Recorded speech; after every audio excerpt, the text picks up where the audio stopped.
तो आइए देखते हैं एपी 5.1 क्वेश्चन नंबर 4 की स्टेटमेंट क्या कहती है। Which of the following are APs, बोल रहा है कि जो आपके पास हम कुछ एपी सीरीज देके रखे हुए हैं, जो भी एपी सीरीज है उसमें से आपको चेक करना है कि क्या है एपी है, और जो एपी है if they form AP find common difference. यदि वह एपी है, सबसे पहले तो आपको चेक करना है कि यह एपी है या नहीं है। यदि ये एपी है तो उसका कॉमन डिफरेंस बताइए क्या होगा, और कॉमन डिफरेंस बताने के बाद राइट 3 मोर टर्म्स, और इसके बाद उसके 3 टर्म आपको और लिख के बताने हैं। जितने टर्म दिए हुए हैं उसी से आपको 3 टर्म और आगे तक बढ़ा के बताने हैं। तो चलिए देखते हैं कैसे कर सकते हैं इसको। भाई देखिए, ये मेरी एपी सीरीज है। सबसे पहले तो हमको चेक करना है कि क्या ये एपी है ना, या नहीं है। तो सबसे पहले एपी ए बराबर तो मुझे दिया हुआ है 2।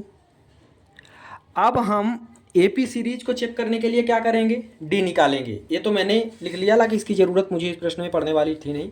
ये मैंने बता दिया कि जो पहली टर्म होती है वही मेरी ए कहलाती है। अब डी की बात करते हैं तो कम से कम मुझे मिनिमम 2 डिफरेंस निकालने पड़ेंगे, तब जाके मुझे पता चलेगा कि यह एपी है या नहीं है। कम से कम 2। कैसे? यदि मैं डी की बात करता हूँ तो पहले तो ये A2 है, A2 में से ए को घटा दें, माइनस कर दें, तो A2 माइनस ए कर दें। और एक डिफरेंस मुझे और निकालना है, A3 माइनस A2 का। यह मुझे क्यों करना है? यह इसलिए करना पड़ रहा है भी अभी मैंने पिछले प्रश्न में सिर्फ एक बार अपन ने निकाल लिया था, डी का पता मुझे लग गया था। इस प्रश्न में मुझे कॉमन डिफरेंस निकालना है। यदि मैं एक का निकालता हूँ, भाई ये मेरी सीरीज है, यदि मैं सिर्फ सिंगल का निकाल देता हूँ तो मुझे ये कैसे पता चलेगा कि अगले का डिफरेंस क्या है? क्योंकि कॉमन डिफरेंस क्या कहलाता है, सभी में सेम डिफरेंस हो, वो मेरा कॉमन डिफरेंस कहलाता है। बात समझ में आ गई? तो यदि मैं सिर्फ एक का निकालूंगा तो मुझे ये कैसे पता लगेगा कि जो सीरीज है उसमें अगले टर्म में भी सेम कॉमन डिफरेंस है। इसलिए हमको कॉमन डिफरेंस के लिए मिनिमम 2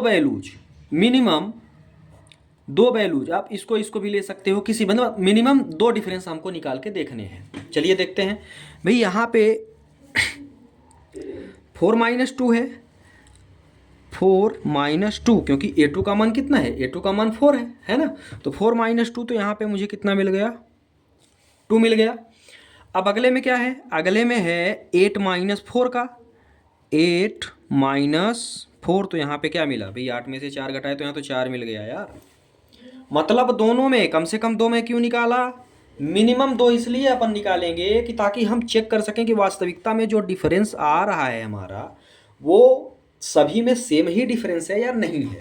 अब जो प्रश्न बोला है वो बोला है सबसे पहले आपको एपी चेक करना है। तो भैया एपी कहाँ है, क्योंकि कॉमन डिफरेंस ही तो चेंज हो गया, तो एपी का तो मामला खत्म हो गया है ना। तो अब आप एक लाइन यहाँ पे लिख देंगे, difference is not same. Difference is, जो कॉमन डिफरेंस है वही मेरा क्या आ रहा है, अलग अलग आ रहा है ना।